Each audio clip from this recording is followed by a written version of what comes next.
Nova Almeida atualizada, e diz assim a palavra de Deus. Palavra que foi dita a Jeremias da parte do Senhor. Fique junto à porta da casa do Senhor e proclame ali esta palavra. Escutem a palavra do Senhor, todos de Judá, vocês que entram por estas portas para adorar o Senhor. Assim diz o Senhor dos Exércitos, o Deus de Israel. Corrijam a sua conduta e as suas ações, e eu os farei habitar neste lugar. Não confiem em palavras falsas, dizendo, templo do Senhor, este é o templo do Senhor. Só até aqui, vamos orar. Senhor Jesus, obrigado por tua palavra, Senhor. Obrigado pelo teu evangelho, obrigado pela escritura, Senhor, que nos ensina como viver, que mostra onde o nosso coração está, que revela o mais profundo do nosso ser. Obrigado por tua palavra, Senhor. Nos dê o espírito de entendimento para ouvir, mas também para responder em obediência, Senhor. É o que eu te peço em nome de Jesus. Amém. Meu irmão, onde você estava no dia 11 de setembro de 2001? Alguém lembra? Ataque das Torres Gêmeas? Eu não tinha nem 10 anos, só me lembro da correria que foi. Mas, para além de todo transtorno humanitário, a mudança que gerou na geopolítica com a guerra ao terror, para todos os efeitos disso, é muito curioso pensar por que os terroristas atacaram as Torres Gêmeas. Não é de hoje que construções ocupam um lugar muito especial no centro de uma cidade. As construções, elas são mais do que apenas tijolos, cimento, elas revelam também um símbolo de como aquela cidade como é o desejo e a visão de boa vida que aquela cidade almeja. Inclusive, se você olhar os dados, foi tão impactante para a cidade de Nova York que vários comportamentos mudaram assim na cidade. E você vai ver que teve queda no uso de academia, as pessoas pararam de viajar, começaram a comprar coisa mais para casa porque ninguém queria ir para espaço público com medo. E a questão aqui é que, no mesmo contexto onde a gente vê a cidade e a sua construção, a gente também vê isso aqui no texto de Jeremias. Não uma torre gêmea, não um prédio, mas o templo de Deus. E hoje, com a ajuda do Senhor, o que a gente vai ver, o tema desse sermão, é construção e ilusão, como Deus nos livra das falsas esperanças das cidades dos homens. Tá? A gente vai ver isso através aí de 2 pontos, fazer uma breve explicação desse contexto, do que está acontecendo aqui na passagem de Jeremias. Então, se você gosta de um sermão batista, vai ter 2 pontos. Se você é mais presbiteriano, vai ter 3 pontos. Ninguém briga, paz em Genebra. Mas, antes da gente entrar, eu queria falar que assim, é um desafio muito grande, sabe?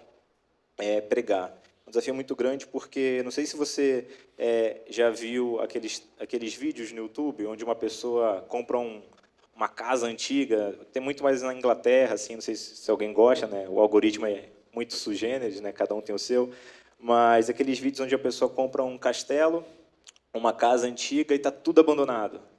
Eu entendo que fazer o sermão é muito isso, você vai para um texto que é antigo, está distante, você faz todo aquele trabalho de limpar, arrumar, entender. Mas pregar não é isso. Pregar é muito mais você pegar essa casa que está arrumada e você convidar a pessoa para tomar um café. Você deixa tudo pronto para que seja palatável, para que seja entendível. Então, é um grande desafio, mas eu creio que Deus vai nos ajudar nessa manhã. Qual que é o contexto aqui de Jeremias? Tá?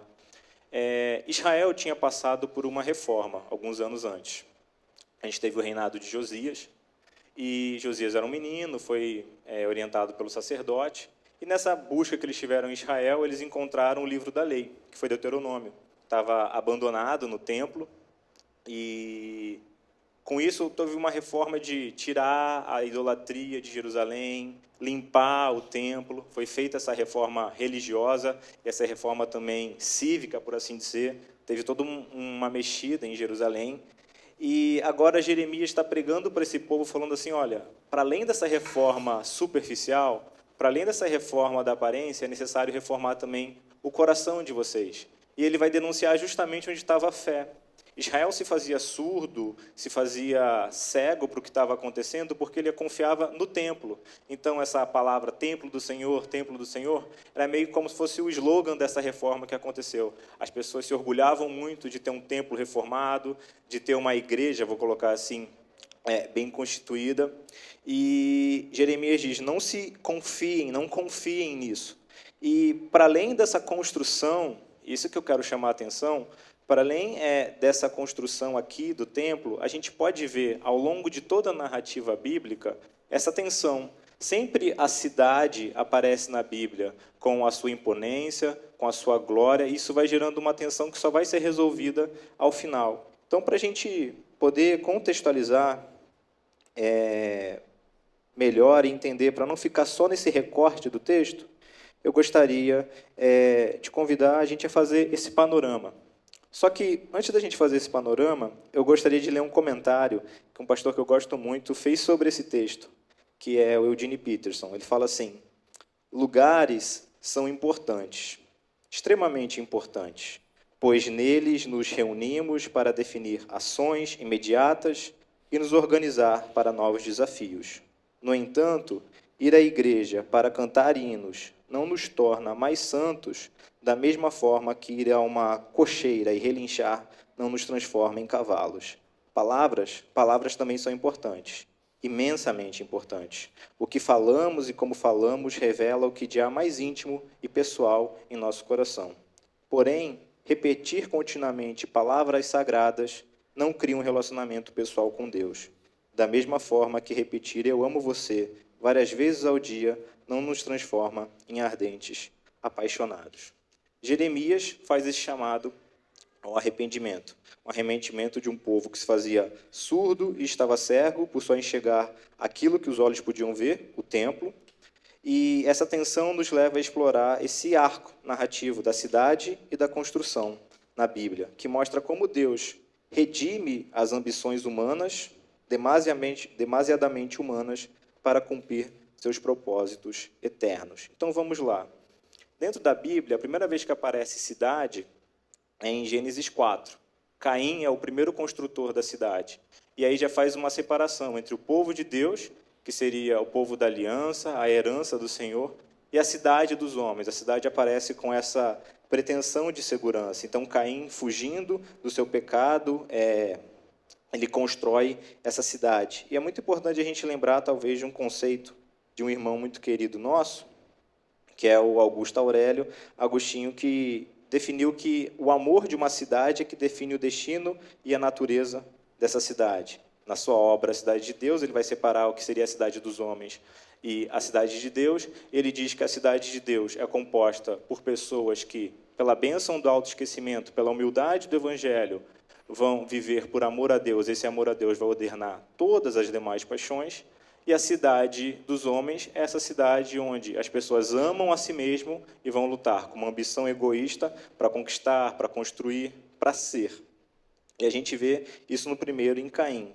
Depois, se você olhar em Gênesis, é muito interessante ver que a Bíblia coloca o chamado de Abraão e a Torre de Babel um do lado do outro. De novo, Deus aparece o texto da Torre de Babel, então vai aparecer um povo que está querendo se reunir para construir, para fazer um nome grande, de novo, uma construção, no caso Babel, e Deus não deixa aquele propósito se cumprir, e Deus chama Abraão, tirando ele de uma cidade, de Ur dos Caldeus, chamando ele a peregrinar. Então, assim, a gente vai ver como é que vai sendo desenvolvendo esse conceito ao longo da Bíblia. Deus diz para Abraão, para ele viver pela fé, dá uma promessa de terra, uma promessa de bênção, todas as promessas que a gente vê e os anseios de Babel, mas não pelo caminho da construção e da glória própria, mas pelo caminho da submissão e da peregrinação pela fé.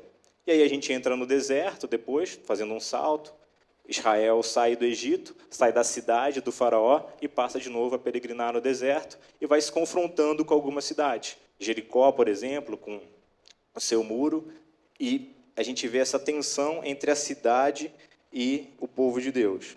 Depois, talvez ali no que seria um grande marco, a gente vê a história do rei Davi e o templo. Basicamente, Davi vai ser o grande rei, uma oposição ali entre Saul e Davi. Davi, ele consegue reunir o povo de Israel, é uma grande conquista para a história de Israel, e ele fala assim, beleza, agora, poxa, conquistei, está todo o território pacificado, vou construir o templo. E aí o profeta fala, você quer construir o templo? Deus te abençoe. Aí vai para casa. Aí o profeta chega em casa e Deus fala, quem falou para você falar para Davi construir o templo? Ele não vai construir o templo. Fale isso para ele. E aí Deus vai e subverte o desejo de Davi. Porque Davi quer construir um templo e Deus fala para Davi, Davi, você não vai construir um templo. Eu que vou construir uma casa para você. E a gente vê o conceito ali da casa de Davi sendo colocado. E Deus diz que o templo dele, diferente desses outros reis, que era o que Davi estava querendo fazer, onde o templo era uma extensão do poder de um reinado, em Israel o templo teria outro significado. Seria a habitação de Deus com o povo. E aí a gente vê esse clímax entre construção humana, pretensão divina na encarnação de Jesus, né? A gente vê que essa tensão entre construções humanas na encarnação de Jesus, João diz, no capítulo 1, versículo 14, o verbo se fez carne e habitou entre nós. Esse verbo, habitar, é o mesmo que tabernacular, a gente poderia dizer assim. Então, João está dizendo que aquilo que tinha no templo, aquilo que tinha na tenda com Moisés, na época do deserto, Deus está cumprindo isso ao habitar no seu povo. E Paulo proclama que os crentes são o santuário de Deus, em 1 Coríntios 3. A presença divina, que nunca dependeu das construções humanas, destrói essa ilusão de segurança e dessa certeza nessa estrutura física. Se é verdade que a adoração de Deus, como o Lucas colocou aqui na abertura, eu até falei, poxa, o versículo que eu vou citar já colocou, eu fiquei muito feliz, que a adoração de Deus é em espírito e em verdade, a encarnação de Deus mostra que, com a habitação do Senhor em Jesus Cristo, com essa encarnação, não se devia confiar em estruturas meramente humanas. E aí, dando mais um salto, a gente vai ver que o templo vai ser destruído, os babilônios vão invadir. Se você olhar para esse arco narrativo que eu estou tentando mostrar aqui para vocês, a gente vai ver, de fato, essa tensão entre cidade e construção e vida com Deus resolvida em Apocalipse. Porque o que a gente vê? O templo é destruído. E aí você vai prosseguindo na revelação, vai lendo a Bíblia. Você vê que em Hebreus 11, descreve que Abraão peregrinou na terra da promessa, aguardando a cidade que tem fundamentos, da qual Deus é o arquiteto e construtor. Esse mesmo capítulo de Hebreus 11, vai afirmar que os patriarcas, ou seja, Abraão, Isaque, Jacó, José, eram estrangeiros e peregrinos e aspiravam uma pátria melhor, isto é, celestial, preparada por Deus. Em Apocalipse 21, a nova Jerusalém desce dos céus. Deus diz, eis o tabernáculo de Deus com os seres humanos. Ele habitará com eles. Sem templo físico, pois o Senhor, o Deus Todo-Poderoso e o Cordeiro são o seu templo, a cidade é iluminada pela glória de Deus com o Cordeiro como sua lâmpada. Suas portas nunca se fecharão de dia, porque nela não haverá noite, simbolizando essa glória divina e o deleite da eternidade. A nova Jerusalém, ou seja, essa mensagem que a gente vê em Apocalipse, resolve essa tensão entre construções humanas, a cidade com a sua confiança e os propósitos divinos, redimindo esse conceito de construção e cidade e fazendo da cidade o lugar onde Deus habita eternamente com seu povo. Tudo bem, legal, quase um clima de EBD, mas o que isso significa para nós hoje, em Niterói, milênios depois? O que essa história que eu estou tentando destrinchar aqui com vocês sobre a construção, sobre o templo, o que isso significa para nós hoje? Primeiramente, como eu falei, a gente está falando da construção e da ilusão, como Deus destrói essas falsas esperanças da cidade dos homens. E a primeira coisa que a gente tem que ver é que Deus, ele nos dá uma verdadeira sabedoria. Eu gostaria que você voltasse ao texto, ali em Jeremias 7, mas a gente vai ler do versículo 4 ao versículo 11. Diz assim a Bíblia: Não confiem em palavras falsas, dizendo: templo do Senhor, este é o templo do Senhor. Mas, se de fato emendarem os seus caminhos e as suas ações, se de fato praticarem a justiça, cada um com o seu próximo, se não oprimirem o estrangeiro, o órfão e a viúva, nem derramarem sangue inocente neste lugar, nem seguirem outros deuses para o próprio mal de vocês, eu os farei habitar neste lugar, na terra que dei aos pais de vocês, desde os tempos antigos e para sempre. Eis que vocês confiam em palavras falsas, que não servem para nada. Eis que vocês confiam em palavras falsas. Uma falsa ideia, essa falsa sabedoria, ela provém de um falso ensino. No tempo de Jeremias, havia esse entendimento, essa sabedoria, de que o templo seria suficiente. E por que os israelitas tinham essa confiança? Não era só uma questão de a gente ter um templo, porque Jerusalém já tinha tentado, já tinha sido alvo de uma invasão pelos assírios, e eles bateram em retirada. Então, como os assírios, que era o império da época, não conseguiu entrar em Jerusalém, eles pensavam: Deus protegeu a gente porque a gente tem o templo. E a gente tem que tomar muito cuidado, porque parece uma conversa distante, falar sobre templo, Israel, Antigo Testamento, e não entender que, se a gente ficar só na superfície, a gente vai ficar com uma pregação meramente moralista. O que fazer? Os israelitas fizeram isso aqui de errado, Jeremias está falando que é para fazer o que é certo, faz o que Jeremias tem que fazer e está tudo bem. E não é sobre isso. Essa sabedoria a gente vê muito hoje, nesse tempo de Jeremias, as pessoas falavam: paz, está tudo bem, Israel não precisa emendar os seus caminhos, Deus está com vocês.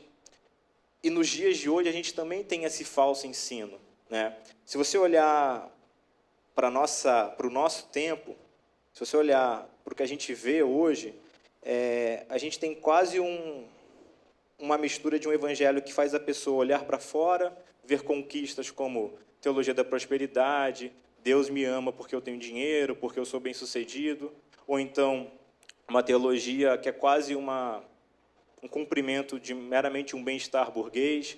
Eu tenho que estar aqui, se eu tiver com tudo que é uma promessa de um Estado democrático de direito, está bem, como se Deus fosse meramente um provedor de boas condições.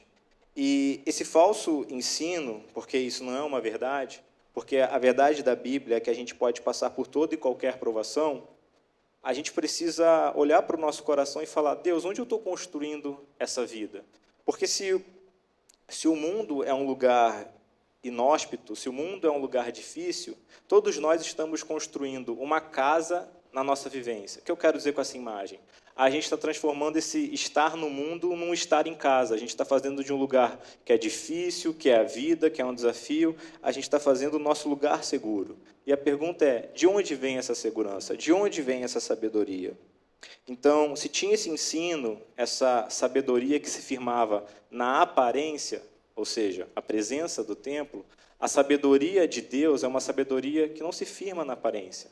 A gente tem que resgatar isso, porque senão a gente vai cometer o mesmo erro de Israel, de ficar cego para o que se passa no nosso coração e olhar apenas para validadores exteriores.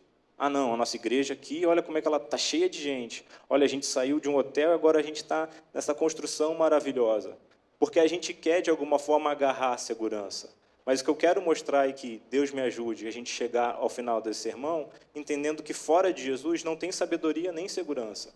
Fora de Jesus, toda e qualquer construção humana, demasiadamente humana, vai levar ao fracasso. Não importa quanto tempo leve, não importa se durar anos, no final vai ser desespero e ranger de dentes. Você vai sofrer, você vai se sentir e vai ver o vazio da existência fora de Deus. Então, o que a gente precisa lembrar quando eu falo de sabedoria?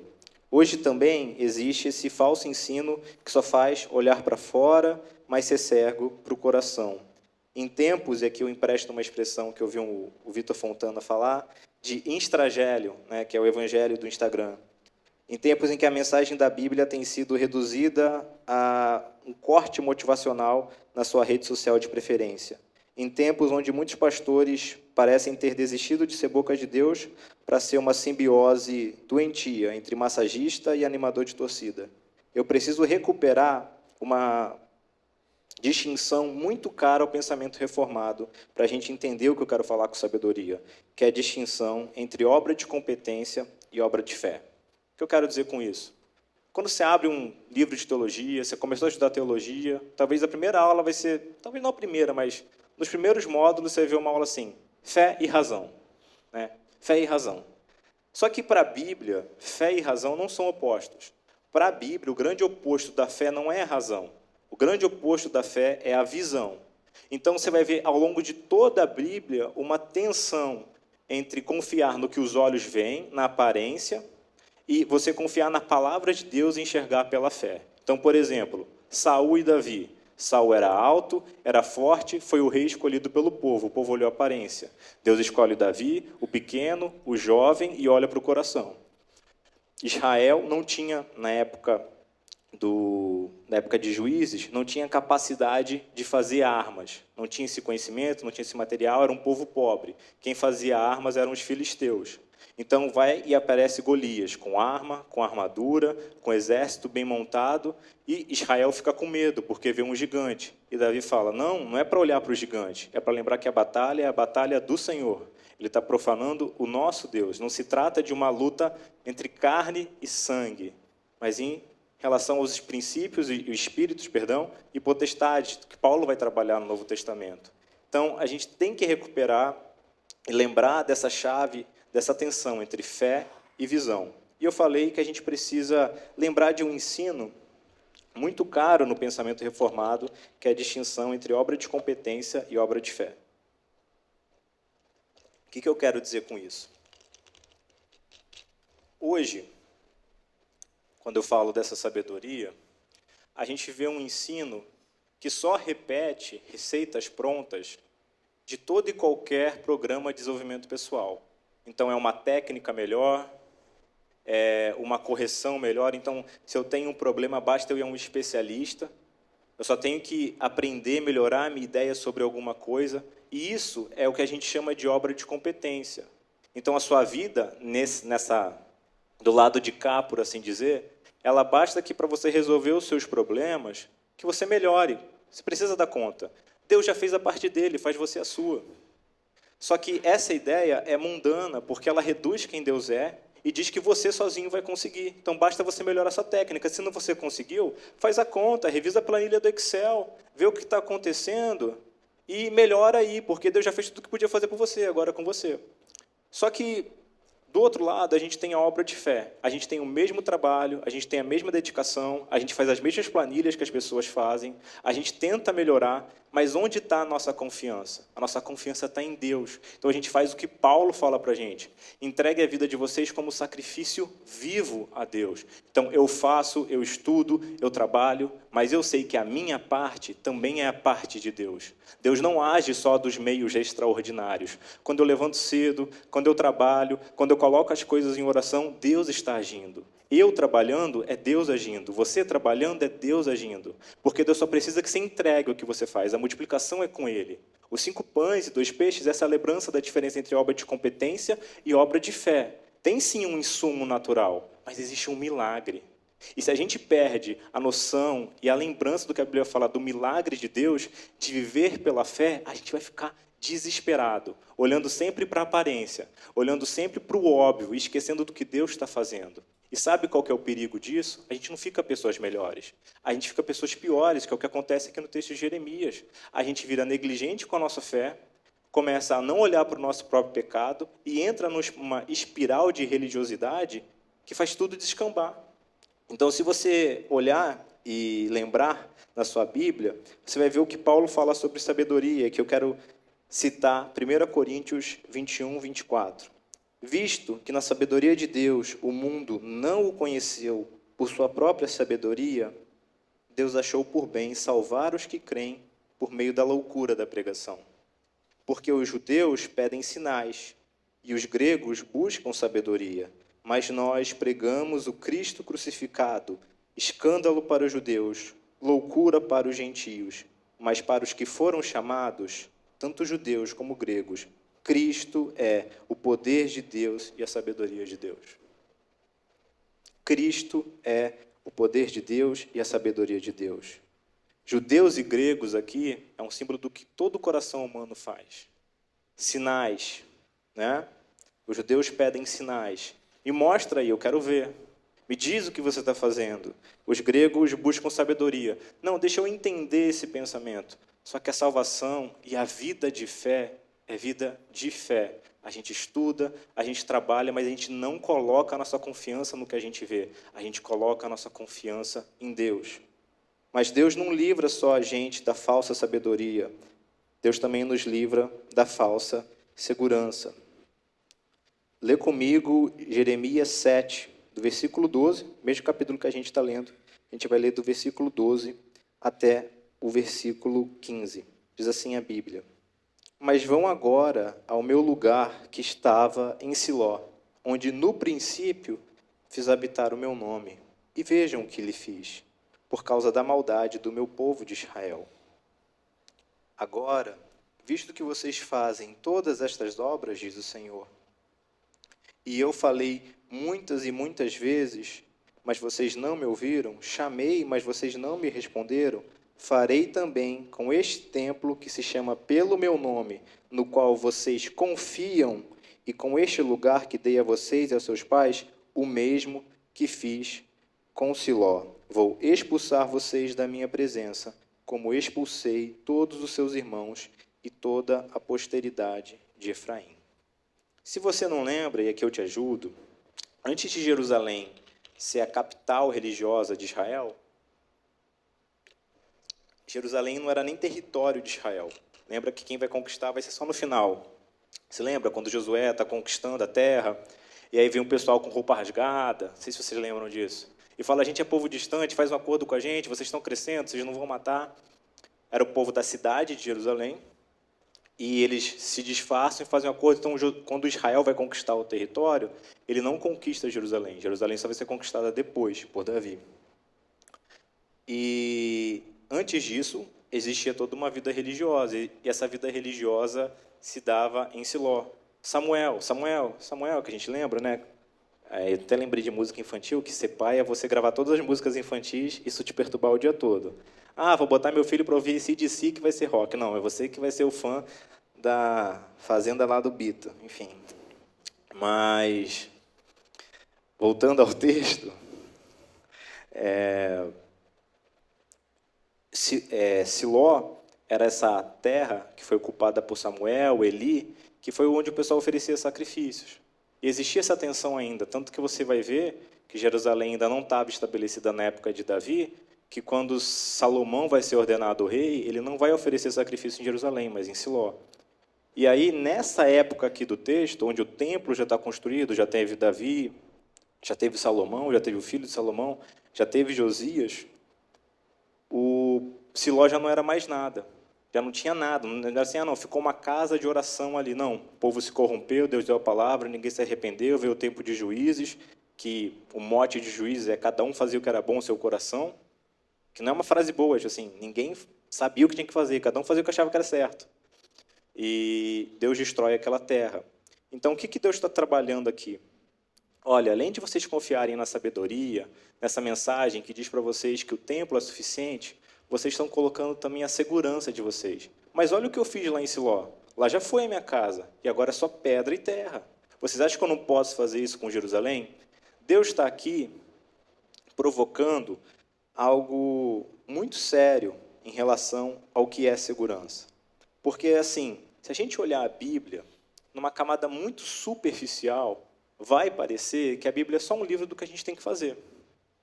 Certo, errado, você vai lá e segue. Só que isso é moralismo, certo e errado. Isso não é evangelho. O evangelho é que você tem um caminho para fazer, mas existe uma graça, que é o Deus que propõe o caminho com você. Isso é graça. O Deus que propõe para você o que fazer te dá os meios de como você fazer. Imagine o seguinte, que eu falo para você que você tem a liberdade de você ler o que você quiser.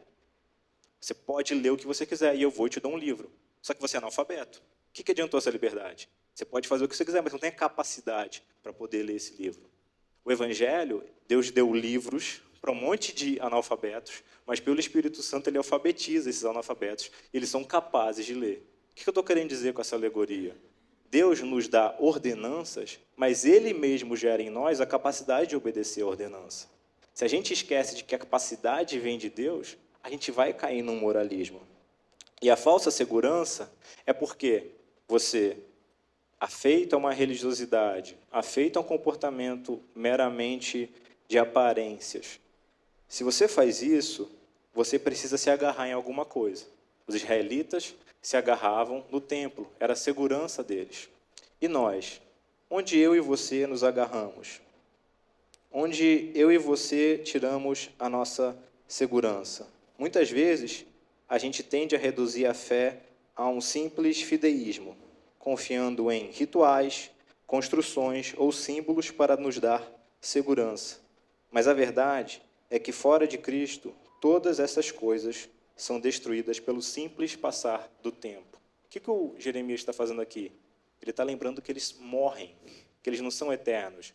As coisas passam. O tempo passou, Siló já não é mais nada, e o tempo vai passar e Jerusalém vai ser destruída. Então arrependam-se. Ele estava chamando o povo para o arrependimento, lembrando que eles eram temporais. E o que isso mostra para mim e para você? Quando eu vejo essa questão da segurança, eu lembro muito da imagem de Jesus no final do Sermão do Monte. Jesus, ele está no meio da multidão e ele vira para os discípulos e começa a pregar o Sermão do Monte. E só isso aí já dá um sermão, você pensar que Jesus está no meio da multidão e ele vai pregar virado para os discípulos, no meio da multidão. Mas depois de pregar todo o Sermão do Monte, Jesus fala, olha, vou dar a minha última imagem, que é a imagem da construção, daquele que está construindo a casa sobre a areia e aquele que está construindo a casa sobre a rocha. Se a gente... Todas as seguranças que esse mundo oferece, dinheiro, relevância social, influência, ser benquisto, talvez, por uma comunidade de pessoas. Já foi dito até que o sonho de toda pessoa é ocupar um lugar nobre na cabeça de seu semelhante, né? Todo mundo quer ser benquisto, todo mundo quer ser bem visto. Se a gente colocar a nossa segurança nisso, a gente até consegue construir alguma coisa sobre isso. A gente até consegue construir uma casa. Mas aí chega aquilo que a gente pode fechar os olhos, que a gente pode se negar, mas uma hora bate na nossa porta, que é a realidade. E como Chesterton diz, Deus uniu o homem à realidade. E o que Deus uniu, que ninguém separe. E é inseparável. Uma hora a realidade bate na porta. E vem nessa imagem de Jesus, da casa construída sobre areia, ou seja, é areia. É uma falsa segurança, mas você constrói. Só que quando a realidade vem, quando os problemas surgem, não sobra nada. E foi o que aconteceu com Israel no tempo de Jeremias. E é o que pode acontecer comigo e com você se a gente construir uma vida religiosa fora de Cristo. Então a gente vem aqui, levanta a mão, canta, lê a Bíblia, ora, mas se a gente não começar a olhar para o nosso coração, e quando eu falo a gente começa a olhar, isso é obra do Espírito Santo, tá? Não é sobre o meu esforço ou sobre o seu esforço. Só Jesus pode falar para a gente o que se passa aqui dentro. Trata-se de um relacionamento pessoal e íntimo com Deus, mas que reflete numa vida de fé comunitária, que também trabalha as verdades do Evangelho para a gente poder sondar o nosso coração. A gente precisa construir sobre a rocha. E é preciso que o Espírito Santo nos ajude a cavar e tirar essas areias das falsas sabedorias, das falsas seguranças que muitas vezes a gente se deixa levar. Porque a gente é mais influenciado do que a gente imagina. A gente não é não influenciável, pelo contrário, a gente é muito influenciável. O pastor José gosta muito de falar sobre cultura, ele às vezes faz um preâmbulo no sermão dele, é quase que uma constante, sobre o nosso tempo, sobre o que está acontecendo, e é muito difícil discernir o nosso tempo porque a gente está imerso nele. Eu gosto muito de uma historinha que o James Smith conta no livro dele, que é um livraço, que é o Você é Aquilo que Você Ama, que ele fala assim, que tem 2 peixes descendo o rio, e aí passa 2 peixes jovens, né, descendo o rio, aí passa um peixe mais velho subindo o rio. Aí ele vai e pergunta para os peixes jovens assim, e aí, como é que está a água hoje? Aí os peixes jovens continuam, aí um vira para o outro. O que é água? Então, a água é cultura. Você leva muito tempo para perceber que você está imerso numa cultura, porque você precisa de capacidade para discernir. E a gente está imerso nessa cultura de sucesso, nessa cultura nessa corrida armamentista do consumismo, onde a gente está consumindo a gente mesmo, em termos psíquicos, consumindo os recursos do mundo de modo predatório, e a gente está lá, e a gente está lá. E a gente acha que isso não influencia a nossa fé, e influencia muito. Influencia muito o modo que a gente lida com Deus, o modo que a gente lida com a igreja. Então, o meu convite nessa manhã é que você, com a ajuda do Espírito Santo, não se deixe iludir pelas falsas esperanças da cidade dos homens, mas que eu e você sejamos levados a, mais uma vez, construir sobre a rocha, que a gente possa, com a ajuda do Espírito Santo, cavar no nosso coração, tirar as areias, até encontrar a rocha, que é Jesus Cristo. E se você acha que isso é difícil, porque de fato é, eu gostaria de ler, não estava no esboço, mas eu lembrei, um versículo de Isaías 42, que é o capítulo do servo do Senhor. Vou ler o versículo 16, diz assim a Bíblia: Guiarei os cegos por um caminho que não conhecem, farei com que andem por veredas desconhecidas, tornarei as trevas em luz diante deles e aplanarei os caminhos ásperos. Essas coisas lhes farei e nunca os abandonarei. Nós somos cegos para os nossos próprios pecados, meus irmãos, e precisamos de Jesus Cristo para iluminar as trevas do nosso coração. A gente é incapaz de enxergar o que é areia e o que é rocha quando a gente vai construir a nossa vida. A gente faz isso no escuro, mas Deus vem com a sua luz, ilumina o nosso coração e nos permite discernir o que é uma falsa promessa momentânea e temporária do mundo para aquilo que é verdadeiro e eterno em Jesus. E agora vocês, pais, acharam que eu ia esquecer de vocês? Nessa lembrança de construção, eu gostaria muito de trazer a mensagem de vocês entre sabedoria e segurança. Um relato pequenininho, não precisa abrir. Está no primeiro capítulo de Ruth. Quando você abre o capítulo de Ruth, diz assim: havia fome em Belém. E aí Elimeleque, um homem de Belém, vai sair para Moabe. A gente lê isso em português, não consegue pegar a ironia que tem no texto. Porque Belém é literalmente casa do pão. Então, o que o autor está falando? Faltava pão na casa do pão. Aí você fala assim, faltava pão na casa do pão, o que está acontecendo? Era o tempo de juízes, o povo fazia o que era bom aos próprios olhos, Deus estava trazendo a consequência das ações do povo e o povo passava por fome. Então, Elimeleque, um homem sábio, o que ele pensou? Olha, Belém está com falta de pão, Moabe tem pão. Muito sábio, né? Muito sábio. Seguro também, né? Por que não? Porque era muito seguro você tirar a sua família de um lugar que estava sem pão e você ir para um lugar que tinha pão. Mas era exatamente o que Deus falou para não fazer. O que vai acontecer? Elimeleque, acho que é Elimeleque. Deixa eu abrir aqui para não falar o nome errado. Elimeleque. Ele sai de Belém, vai para Moabe com a sua esposa, Noemi, e seus 2 filhos. E sabe como é que volta? Ele e os 2 filhos morrem lá. Isso não é à toa, não é coincidência. É uma lembrança para mim, para você, homem de Deus, que toda vez que a gente se distancia de Deus para encontrar sabedoria e segurança em outra coisa, a gente expõe as nossas esposas e os nossos filhos à vulnerabilidade. Não existe nada mais sábio, não existe nada mais seguro do que confessar os seus pecados diante de Deus e clamar para que Deus proteja a sua família. Se você tentar entender qualquer coisa dessa vida sem a mensagem do Evangelho, se você tentar julgar qualquer coisa por uma falsa sabedoria, uma falsa segurança, você vai expor a sua família à vulnerabilidade. Então, Noemi volta sozinha e com Ruth, e vai para Israel, e Deus, por misericórdia, redime na figura de Boaz. Então, que a gente não tente encontrar sabedoria e segurança fora de Deus. Que a gente não tente fazer raciocínios meramente humanos, demasiadamente humanos. E que você, pai, se lembre que antes de você ser pai, você é filho de Deus, você deve nele confiar. Vamos orar?